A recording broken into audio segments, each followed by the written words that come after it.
Welcome to study supports. हमारी series चल रही है most expected objective questions for the exam JK SSB accounts assistant in panchayat.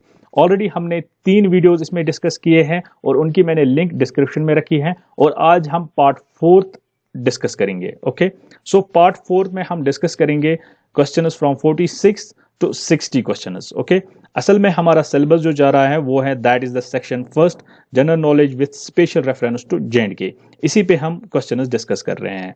Okay, so let us move to the 46th question that reads with respect to sources of Indian constitution match the following. Indian constitution के हिसाब से आपको ये match करना है उनके sources के हिसाब से। कॉन्स्टिट्यूशनल फीचर्स दिए हैं पहले इसमें कॉलम में। The option a rule of law, उसके बाद डायरेक्टिव प्रिंसिपल्स, उसके बाद फंडामेंटल राइट्स और उसके बाद suspension of fundamental rights during emergency. और यहाँ पे सोर्सेज दिए हैं दूसरे कॉलम में German constitution, American constitution, Irish constitution, उसके बाद ब्रिटिश कॉन्स्टिट्यूशन। सो ये कॉन्स्टिट्यूशनल फीचर्स जो है यहाँ इनका सोर्स क्या क्या है।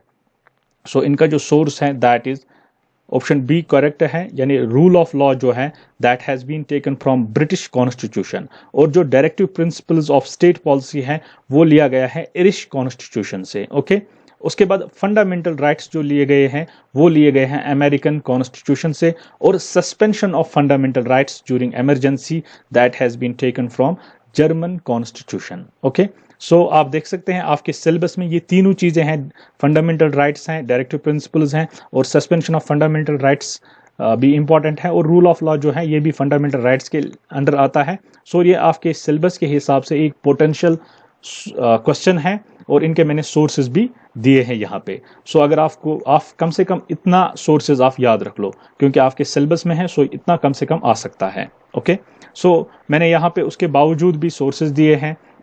जो इंडियन कॉन्स्टिट्यूशन है it is called the borrowed constitution, यानी ऑलमोस्ट जो अच्छे अच्छे फीचर्स थे उस वक्त जब कॉन्स्टिट्यूशन कमेटी बनी थी उन्होंने बोरो किए अच्छे अच्छे features from the various constitutions of the world और इसीलिए इंडियन कॉन्स्टिट्यूशन को बोलते हैं बोरोड कॉन्स्टिट्यूशन भी इसको बोलते हैं। और सबसे ज़्यादा जो फीचर्स लिए गए हैं ऑलमोस्ट 50% फीचर्स लिए गए हैं गवर्नमेंट ऑफ इंडिया एक्ट 1935 से। ओके, सो अगर आपसे हो सके तो ये सारे चीज़ें, सारे सोर्सेज और फीचर्स आप एक बार पेन डाउन कर लीजिएगा और जो मैंने इंपॉर्टेंट था जो आपके सिलेबस के हिसाब से है उस पर हमने क्वेश्चन डिस्कस किया है। ये क्वेश्चन तो आपको किसी भी हालत में पता होना चाहिए। ओके, उसके बाद आप एडिशनल ये सारी चीज़ें याद रख सकते हैं। Okay, so let us move to the 47th question that reads how many fundamental rights are there. कितने फंडामेंटल राइट्स हैं टोटल में? 3, 4, 5, 6। So the answer is there are 6 fundamental rights. ये क्वेश्चन आपको इजी लगेगा और ये इजी क्वेश्चन है भी, लेकिन कुछ क्वेश्चंस होते हैं जो फाउंडेशन बनते हैं। ओके, देखिए अगर हम देखेंगे जो फंडामेंटल राइट्स हैं ये हमारे कॉन्स्टिट्यूशन में गारंटी करते हैं 6 फंडामेंटल राइट्स, यानी constitution of India guarantee 6 fundamental rights और ये जो फंडामेंटल राइट्स हैं ये पार्ट 3 ऑफ द कॉन्स्टिट्यूशन में है। Okay, so how many fundamental rights are there? 6 fundamental rights. क्या क्या है वो?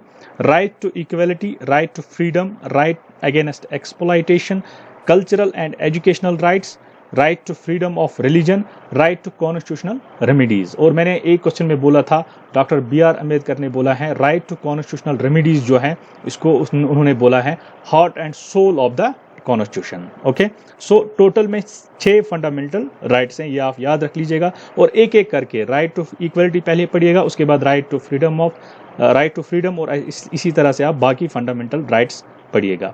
एक और फंडामेंटल राइट था 7th फंडामेंटल राइट जो था राइट टू प्रॉपर्टी और इसको फिर अमेंड किया गया 44th अमेंडमेंट में और इसको अब रखा गया है लीगल राइट। कभी क्वेश्चन ये भी आ सकता है how which of the following is the fundamental right, और अगर वहाँ पे ऑप्शन होगा राइट टू प्रॉपर्टी, अब right to property fundamental right नहीं है, ये एक लीगल राइट है। Okay, under 44th amendment act. So question किसी तरह से भी आ सकता है। ओके, सो आप इतना याद रख लीजिएगा, टोटल 6 फंडामेंटल राइट्स हैं जो कॉन्स्टिट्यूशन ऑफ इंडिया गारंटी करता है। ओके, और वो यहाँ पे मैंने दिए हैं आपको। ओके, और आपको पता होने चाहिए ये क्योंकि आपके सिलेबस में है। Okay, so let us move to the question number 48 now. ये सेंट्रली स्पॉन्सर्ड स्कीम पे है। Which of the following option is correct regarding Pradhan Mantri Jeevan ज्योति बीमा योजना। जो प्रधानमंत्री जीवन ज्योति बीमा योजना है। इनमें ये स्टेटमेंट्स दिए गए हैं और इनमें से कौन सा करेक्ट है ये आपको देखना है। Option A sorry, option A, it is a 1 year life insurance scheme. ये एक 1 ईयर, 1 साल का लाइफ इंश्योरेंस स्कीम है, ये ऑप्शन ए बोलता है। उसके बाद it is available in the age group of 50 to 80 years. Option C, it is renewable from year to year, और all of the above statements are true. So कौन सा option इनमें से सही है? The option D is true, that is ये तीनों statements सही हैं। यानी ये जो जीवन बीमा योजना है, पीएम जीवन ज्योति बीमा योजना, ये 1 साल की लाइफ इंश्योरेंस स्कीम होती है और इसकी एलिजिबिलिटी जो है वो है 18 to 50 ईयर्स, और ये हर साल रिन्यू कर सकते हैं। ओके, देखिए मैंने 2 स्कीम्स आपको बताऊंगा, यहाँ पे पढ़ाऊंगा साथ में ही क्वेश्चन के साथ ही। 2 स्कीम्स लॉन्च की गई थी ऑन 9 मई 2015, और ये लॉन्च की गई थी prime minister of India PM Narendra Modi ने, और ये आती है मिनिस्ट्री ऑफ फाइनेंस के अंडर। एक है प्रधानमंत्री सुरक्षा बीमा योजना, ये एक्सीडेंटल स्कीम है। ओके, और दूसरी है प्रधानमंत्री जीवन ज्योति बीमा योजना, ये लाइफ इंश्योरेंस स्कीम है।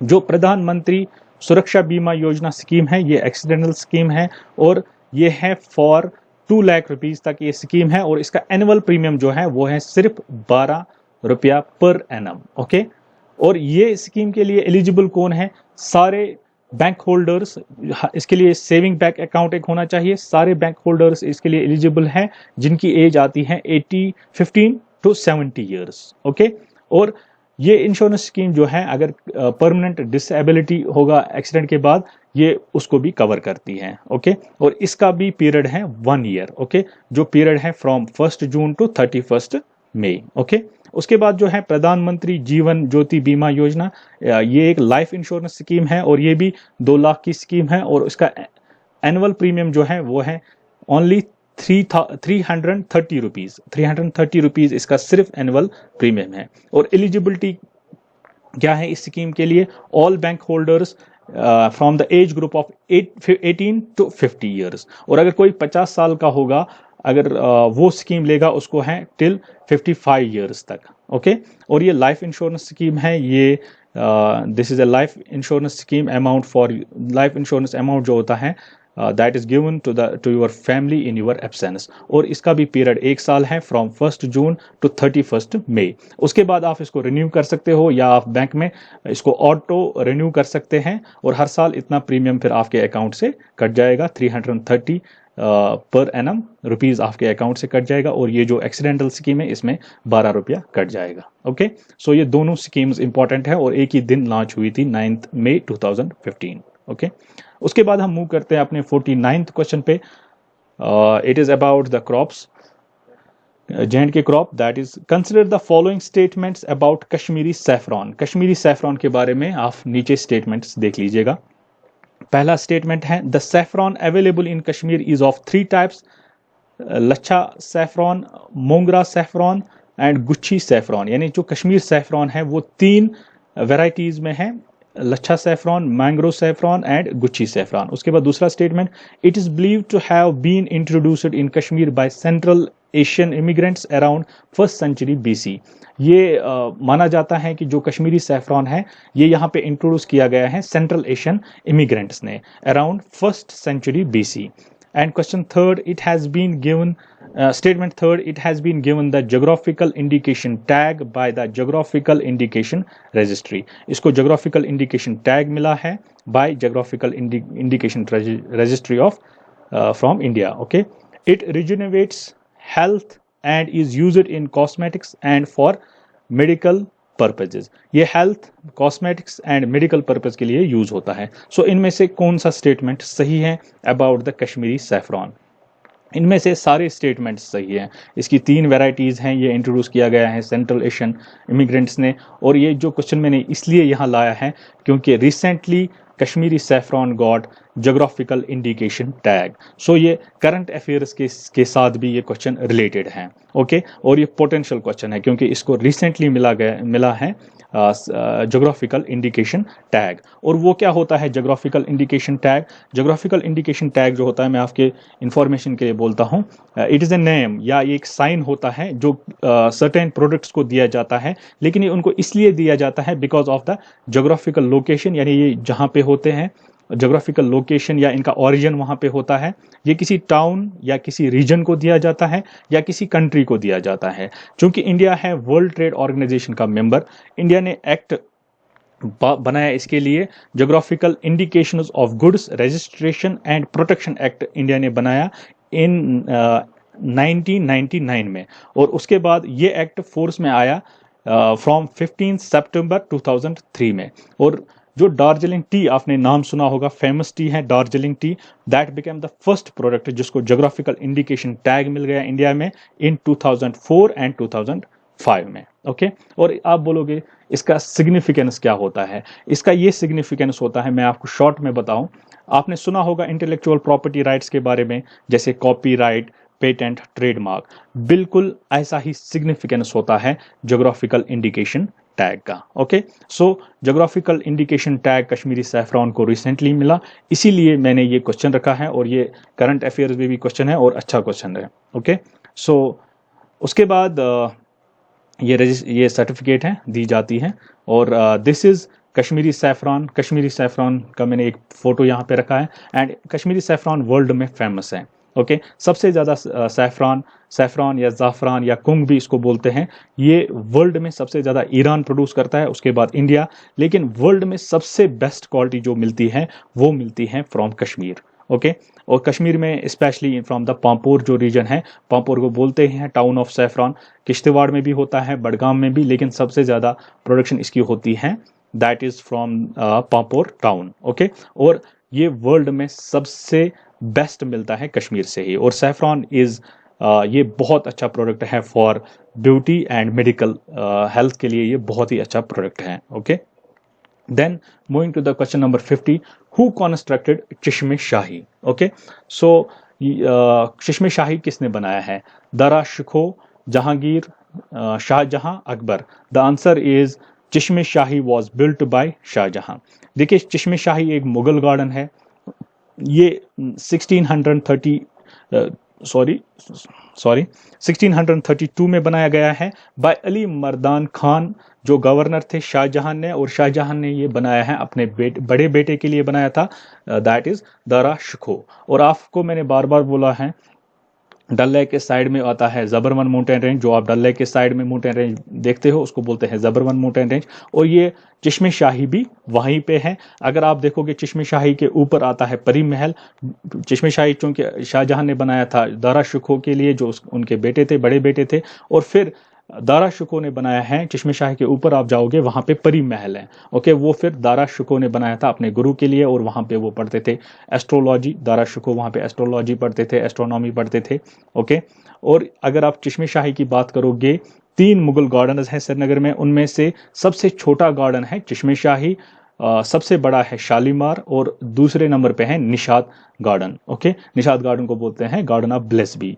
ओके, ये तीनों गार्डन्स जो हैं, these are the beautiful gardens, और ये बिल्कुल right bank of the Dal lake पे है in the Zabarwan mountain range. Okay, ये चश्मे शाही के बारे में इंपॉर्टेंट इंफॉर्मेशन थी। Then moving to the question 51, The United Nations Commission on Sustainable Development (CSD) was established by the United General Assembly in, जो United Nations Commission on Sustainable Development है वो कब establish किया है? by United General Assembly ने। The answer is it was established in 1992। अब और एक क्वेश्चन मैं इसी पे डिस्कस करूंगा क्योंकि सस्टेनेबल डेवलपमेंट गोल्स आपके सिलेबस में हैं। Which of the following UN Commission is responsible for reviewing progress in the implementation of Agenda 21 and Roy Declaration on Environment and Development? इसको अर्थ समिट भी बोलते हैं। ओके, सो कौन सा कमीशन इनका इम्प्लीमेंटेशन देखता है? एजेंडा 21 और जो अर्थ समिट में आया था, अर्थ समिट का। Okay, it is United Nations, जो हमने अभी देखा, United Nations commission on sustainable development, जो बना है 1992 में। ओके, सो दोनों क्वेश्चंस इस पे कोरिलेटेड हैं।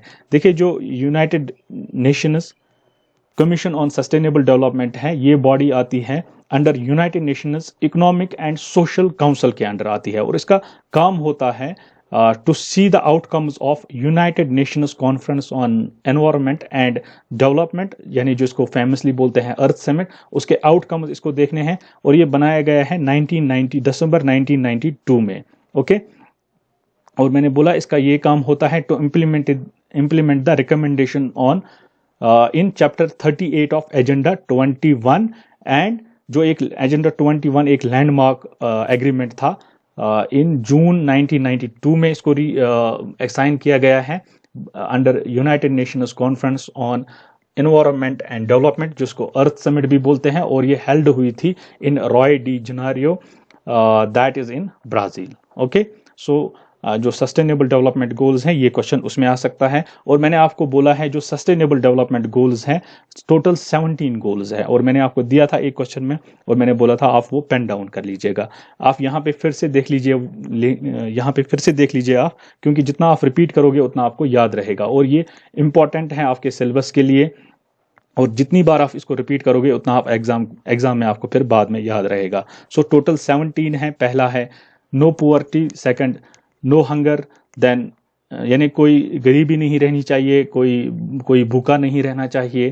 Third good health and well being, उसके बाद क्वालिटी एजुकेशन, उसके बाद जेंडर इक्वलिटी, उसके बाद क्लीन वाटर एंड सैनिटेशन, उसके बाद एफोर्डेबल एंड ग्रीन एनर्जी, उसके बाद एट्थ है decent work and economic growth, then ninth industry innovation and infrastructure, 10th reduced inequalities, 11th sustainable cities and communities, 12th responsible consumption and production, then 13th climatic action, 14 life below water, 15 life on land, then 16 peace, justice and strong institutions, then 17 partnership for the goals. These are the sustainable development goals. आप एक बार कम से कम इन 17 points को आप लिख लीजिएगा। Okay, then question number 53, when is the second maximum in the temperature in Jammu plains recorded.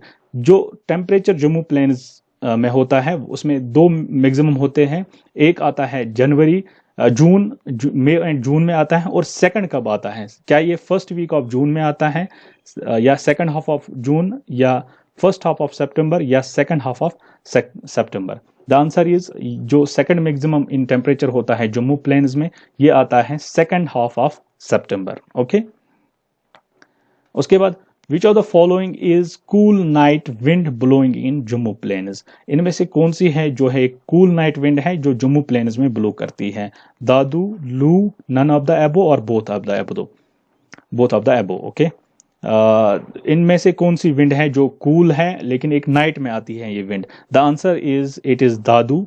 Okay, Dadu जो wind है ये आती है नाइट में, और ये कूल नाइट विंड होती है, चूंकि दिन में गर्मी होती है। फिर शिवालिक से विंड एक आती है जिसको बोलते हैं दादू, ये रात को आती है इन द जम्मू प्लेन्स, और ये हेल्थ बेनिफिट्स के लिए बहुत अच्छी होती है for the people of Jammu जो ऑलरेडी गर्मी से दिन में परेशान होते हैं। लू जो है, लू एक हॉट विंड है, और ये दिन को ब्लो करती है इन मई एंड जून में, specially in the north west India and Jammu plains also. Okay, then question number 55, which of the following is true about Sheikh Abdullah. इनमें से कौन सा स्टेटमेंट ट्रू है अबाउट शेख अब्दुल्ला। शेख अब्दुल्ला's biography is known as Atshe Chinar, Flames of Chinar. Second statement, he was forerunner of the famous Naya Kashmir, New Kashmir Manifesto. Third, Sheikh Abdullah was the second Prime Minister of Jammu and Kashmir who took office in 1948. And fourth statement, in 1953, Sheikh Abdullah was accused of conspiracy against the state and was arrested in the Kashmir conspiracy case. Okay, so इनमें से कौन सा statement है शेख अब्दुल्ला के बारे में सही। All the statements about Sheikh Abdullah are true. Okay, वो उनकी बायोग्राफी को बोलते हैं आतिशे चिनार या फ्लेम्स ऑफ चिनार, और वो फोर रनर थे नया कश्मीर मैनिफेस्टो का। And Sheikh Abdullah second prime minister of India थे, second prime minister of Jammu and Kashmir थे। उसके बाद 1953 में उनको कौन एक्यूज किया गया है कश्मीर कॉन्स्पिरेसी केस में, और उनको 11 साल के लिए फिर जेल में डाला गया। Okay, see this the pic of Sheikh Abdullah, famously known as Sher Kashmir. Okay, then question number 56, which of the following statement is correct regarding 73rd amendment act? इनमें से कौन सा स्टेटमेंट सही है अबाउट 73rd अमेंडमेंट एक्ट के लिए? ये आपके सिलेबस में है 73rd amendment act. This act has given practical shape to article 40 of the constitution. जो ये एक्ट है इसने प्रैक्टिकल शेप दी article 40 of the constitution. Okay, second statement, this act added new part 19 to the constitution of India. This act gives constitutional status to the Panchayati Raj institutions. The act is significant landmark in the evolution of grassroots democracy institutions in the country. So इनमें से कौन सा statement सही है? ये सारे statement सही हैं अबाउट 73rd अमेंडमेंट एक्ट, यानी इसने आर्टिकल 40 को प्रैक्टिकल शेप दी है। और आर्टिकल 40 अगर आप देखोगे ये आपके डायरेक्टिव प्रिंसिपल्स में आता है, अंडर गांधीयन डेमोक्रेसी में आता है, जो बोलता है पंचायती राज एस्टैब्लिश होना चाहिए। सो इसने प्रैक्टिकल शेप उसको दी, और इसने एक नया पार्ट 9th इसने ऐड किया कॉन्स्टिट्यूशन ऑफ इंडिया में, and it gave the constitutional status to panchayati raj institutions. इससे पहले उसको कॉन्स्टिट्यूशनल स्टेटस नहीं था। इसके बाद 1992 में ये एक्ट आया है, उसके बाद कॉन्स्टिट्यूशनल स्टेटस मिला पंचायती राज इंस्टीट्यूशंस को, और ये एक सिग्निफिकेंट लैंडमार्क था in the evolution of grass root democratic institutions in the country. Okay, then question number 57, ये भी पंचायती राज के रिलेटेड है। Which of the following was the first committee on Panchayati Raj in India? Option A Balwant Rai Mehta, Ashok Mehta, option C LM Singhvi committee, option D S Mohinder Singh committee. Okay, so पहली कौन सी committee थी जो पंचायत राज पे बनी थी? The answer is Balwant Rai Mehta committee. ये बनी थी 1957 में। ओके, देखिए मैंने यहाँ पे कमिटीज रखी है जो पंचायती राज पे बनी है। पहली बनी थी बलवंत राय मेहता कमेटी 1957 में, उसके बाद अशोक मेहता कमेटी 1977 में, उसके बाद GVK रॉय कमेटी ये बनी थी 1955 में, उसके बाद डॉक्टर LM सिंघवी कमेटी ये बनी थी 1986 में, उसके बाद PK थुनगॉन कमेटी ये बनी थी 1988 में, उसके बाद गाडगिल कमेटी ये बनी थी 1988 में, और उसके बाद 1992 में 37th अमेंडमेंट एक्ट आया था, और उसके बाद पंचायती राज को कॉन्स्टिट्यूशनल स्टेटस मिला था इंडिया में। Okay, then question number 58, consider the following statements amid COVID-19 crisis with respect to India. Statement 1, the Union Cabinet has suspended MP Local Area Fund for 2 years. Union Cabinet ने suspend किया MP Local Fund for 2 years. Union Cabinet cut 30% of salary for all members of Parliament for 2 years. जो unit cabinet है उन्होंने 30% salary cut किया सारे member of parliaments को for 2 years. Option third, government launched COVID-19 tracking app called आरोग्य C2. And option fourth, the first case of COVID-19 pandemic in India was reported on 30th January 2020 from Delhi. So इनमें से कौन सा statement सही है? The answer is B. Okay, that is first statement and third statement are okay. That is Union Cabinet has suspended MP local fund for 2 years. ये सही statement है। और तीसरा statement, government launched COVID-19 tracking app called आरोग्य C2, ये भी सही statement है। उसके बाद जो स्टेटमेंट सेकंड है, यूनियन कैबिनेट कट 30% सैलरी, जो यूनियन कैबिनेट ने 30% सैलरी कट की है all members of the parliament, ये भी सही है, लेकिन ये फॉर 1 year है, ये 2 साल के लिए नहीं है, तो यहाँ पे ये क्वेश्चन फिर गलत बन जाता है। और उसके बाद जो ये है statement fourth, that is first case of COVID-19 pandemic in India was reported on 30th January 2020, ये भी सही है। पहला केस आया था 30th January 2020 में, लेकिन ये आया था केरला से, not from the Delhi, so इसके लिए ये फिर गलत बन जाता है statement. Okay, then moving to the question number 59। और आप ये जो COVID-19 है ये इस वक्त दुनिया में चल रहा है, इसको आप न्यूज़ में ट्रैक कर लीजिएगा with respect to J&K, with respect to India and with respect to the world. इसको आप साथ साथ न्यूज़ में फॉलो कर लीजिएगा क्योंकि इस पर क्वेश्चन आ सकता है। Then question number 59, in India, which of the following have the highest share in disbursement of credit to agriculture and allied activities. इनमें से किसको है इंडिया में सबसे ज़्यादा शेयर टू डिस्पर्स क्रेडिट, जो क्रेडिट देता है to agriculture and allied activities के लिए? Option A commercial banks, option B cooperative banks, option C regional rural banks, then option D microfinance institutions. Okay, the answer is A, that is commercial banks. Commercial banks almost 60% share है उनका to disperse in the disbursement of credit to agriculture and allied activities. देखिए मैंने RBI website से एक data लिया है आपके लिए। अगर आप देखोगे ये डाटा पुराना है, 2002-2003 तक का ये टेबल है, लेकिन आज भी यही है। अगर आप यहाँ पे देखोगे कमर्शियल बैंक्स जो हैं, आप देख लो कितना शेयर है इसका, और उसके बाद सेकंड नंबर पे है कोऑपरेटिव बैंक्स का, देन रूरल बैंक जो रीजनल रूरल बैंक्स हैं उनका थर्ड नंबर पे है, लेकिन पहले नंबर पे अभी भी है that is commercial banks and almost 60% इनका शेयर है जो एग्रीकल्चर या अलाइड एक्टिविटीज के लिए पैसे देते हैं, क्रेडिट देते हैं, उनका सबसे ज्यादा शेयर है कमर्शियल बैंक्स का। Okay, then question number 60, an objective of the national food security mission is to increase the production of certain crops which are, जो एक ऑप्शन है नेशनल फूड सिक्योरिटी मिशन का, to increase the production of certain crops, और ये crops कौन से हैं? Option A rice and wheat only, option B rice wheat pulses and coarse cereals only,